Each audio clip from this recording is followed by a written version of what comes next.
Hey guys, welcome back to my channel. আমি মারিয়াম, আমার বয়স হচ্ছে 7 বছর। আজকে আমার খালামুনি আপনাদেরকে টিউলিপ সালোয়ার কাটিং এবং স্টিচিং দেখাবে। ভিডিওটি স্কিপ না করে লাস্ট পর্যন্ত দেখতে থাকুন। তো আজকের এই ইন্ট্রোটি আপনাদের কেমন লাগলো কমেন্ট করে জানাবেন। তো চলুন without any further delay let start. তো এখানে আমি কাপড়টিকে দুভাজে ভালোভাবে বিছিয়ে নিয়েছি। এখন বোঝার সুবিধার্থে আমি এখানে মাঝখানে জয়েন্টটি ছাড়িয়ে নিচ্ছি। তো এখানে আমার মাঝখানে জয়েন্টটি ছাড়ানো হয়ে গেছে। তো দেখুন কাপড়টি এখানে দুভাজে বিছানো আছে। এখন আমি কাপড়টির একটি কোণা ধরে ট্রায়াঙ্গেল শেপে এভাবে কাপড়টিকে বিছিয়ে নেব। তো দেখুন কাপড়টিকে এখানে আমি ট্রায়াঙ্গেল শেপে বিছিয়ে নিয়েছি। তো এখানে আমার টোটাল হয়েছে 4 ভাঁজ। এখন আমি লেন্থের মার্কিংটি করে নিচ্ছি। তো নিচের কোণা থেকে আমি টোটাল লেন্থ নিয়ে নিচ্ছি এখানে 21 ইঞ্চি।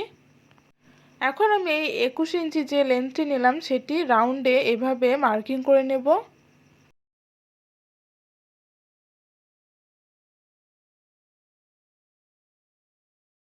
তো এখানে আমার মার্কিং হয়ে গেছে। এখন আমি এই মার্কিং অনুযায়ী এটি কাটিং করে নেব। তো এখানে আমার এটি কাটিং হয়ে গেছে। এখন আমি পাজামাটি খুলে নেব এবং ভালোভাবে বিছিয়ে নেব। তো এখানে আমি পাজামাটি ভালোভাবে বিছিয়ে নিয়েছি। তো দেখুন এখানে দুভাজে বিছানো আছে। এখন আমি একটি সাইড থেকে 4 ইঞ্চি পরিমাণ ভিতর দিয়ে ফোল্ড করে নেব।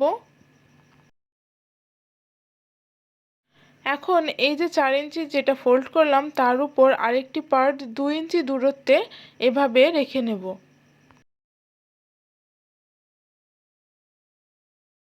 এখন আমি আসনের মার্কিংটি করে নেব। এর জন্য এখানে আমি ফার্স্টে লেন্থের মার্কিংটি করে নিচ্ছি।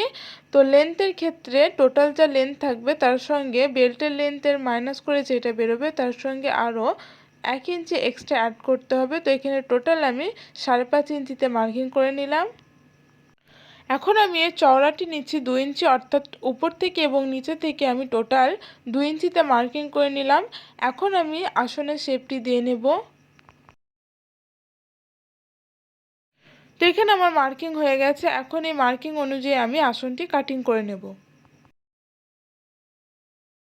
এখন আমি বেল্ট কাটিং করব। এর জন্য এখানে আমি দুভাজে কাপড় বিছিয়ে নিয়েছি। তো দুভাজে কাপড় বিছানোর পর এখানে বেল্টটির লম্বা নিয়েছি এখানে আমি 7 ইঞ্চি এবং চওড়াই নিয়েছি এখানে আমি টোটাল 17 ইঞ্চি।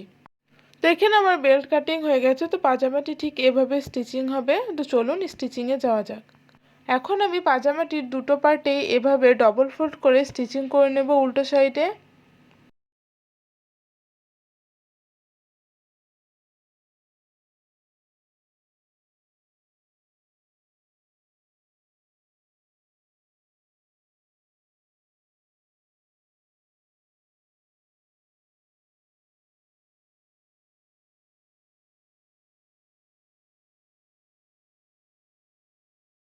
তো দেখুন এখানে আমি দুটো পার্টই স্টিচিং করে নিয়েছি। এখন আমি আসন স্টিচিং করব। এর জন্য এখানে আমি একটি পার্ট সোজা করে বিছিয়ে নিয়েছি।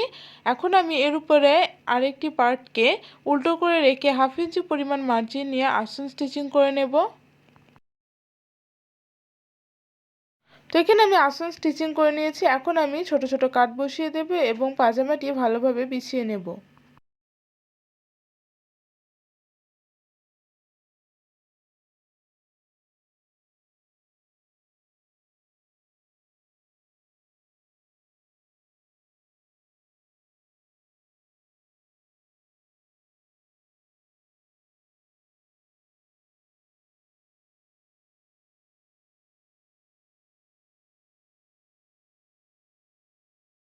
তো দেখুন এখানে আমি পাজামাটি ভালোভাবে সেট করে বিছিয়ে নিয়েছি। এখন আমি নিচে থেকে 10 ইঞ্চিতে মার্কিং করে নিচ্ছি লেস অ্যাটাচ করার জন্য।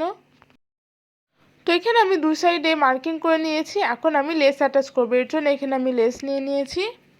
এখন আমি লেসটিকে ঠিক এভাবে রেখে 10 ইঞ্চি পরিমাণ যেটি মার্কিং করেছিলাম সেখান পর্যন্ত পায়জামাটির সঙ্গে অ্যাটাচ করে নেব। তো দেখুন এখানে আমি লেস অ্যাটাচ করে নিয়েছি। তো অবশ্যই মনে রাখবেন লেসটি কিন্তু ফ্রন্ট সাইডে অ্যাটাচ করতে হবে। তো ঠিক একইভাবে আমি আরেকটি সাইডেও লেস অ্যাটাচ করে নিয়েছি। এখন আমি পাজামাটি ভালোভাবে খুলে নেব এবং এভাবে বিছিয়ে নেব।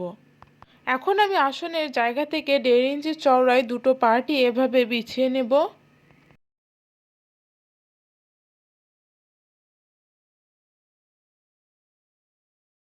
এখন আমি নিচে থেকে 8 ইঞ্চিতে মার্কিং করে নিচ্ছি, অর্থাৎ এই 8 ইঞ্চি পর্যন্ত আমাদের খোলা থাকবে।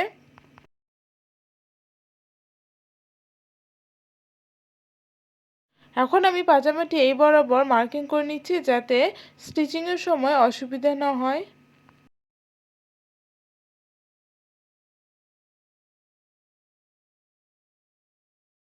এখন আমি পাজামাটি ঠিক এভাবে স্টিচিং করে নেব।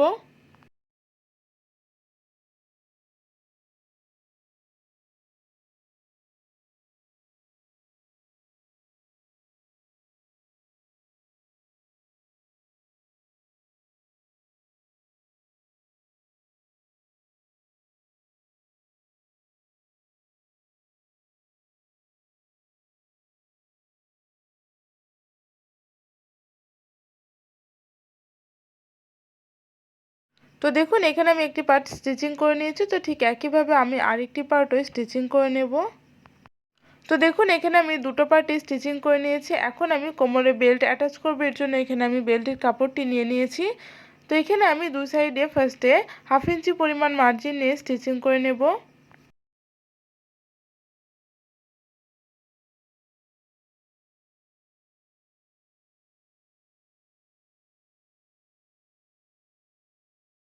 তো এখানে আমার বেল্টের দুদিকের খোলা অংশটি স্টিচিং করে নিয়েছি। এখন আমি উল্টো সাইডে দুদিকে যে জয়েন্টটি দিয়েছিলাম তার মধ্যে একটি জয়েন্ট এভাবে আমি ভিতর দিক দিয়ে স্টিচিং করে নিচ্ছি। এখন আমি দড়ির ঘরটি তৈরি করে নেব, এর জন্য এখানে আমি উপর থেকে 2 ইঞ্চিতে মার্কিং করে নিচ্ছি।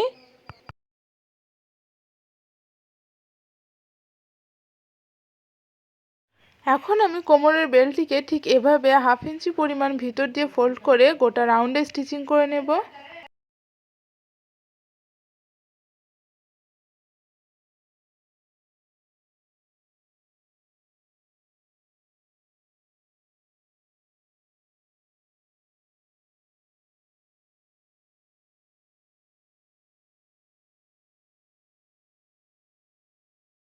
তো এখানে আমি গোটা রাউন্ডে দড়ির ঘরটি স্টিচিং করে নিয়েছি। এখন আমি দড়ির ঘরের মুখের অংশটি খুলে নিচ্ছি।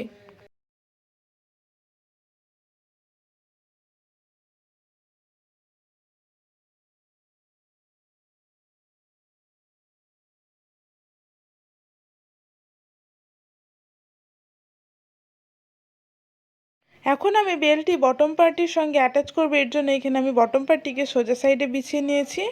এখন আমি বটম পার্টের ব্যাক পার্টের মিডিলের সঙ্গে বেল্টের মিডিল পয়েন্ট একসাথে করে বেল্টের কাট বরাবর আমি স্টিচিং করে নেব।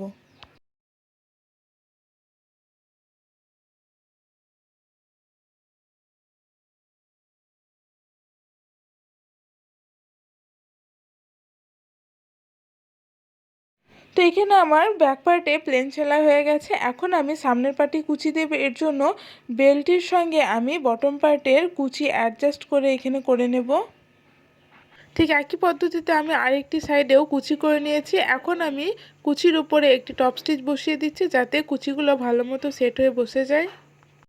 তো এখানে খুব সহজ নিয়মে তৈরি হয়ে গেল টিউলিপ সালোয়ার কাটিং এবং স্টিচিং। আশা করি ভিডিওটি আপনাদের ভালো লাগবে। ভিডিওটি যদি ভালো লেগে থাকে লাইক, শেয়ার এবং চ্যানেলটি সাবস্ক্রাইব করে পাশে থাকবেন। দেখা হচ্ছে নেক্সট ভিডিওতে। টাটা।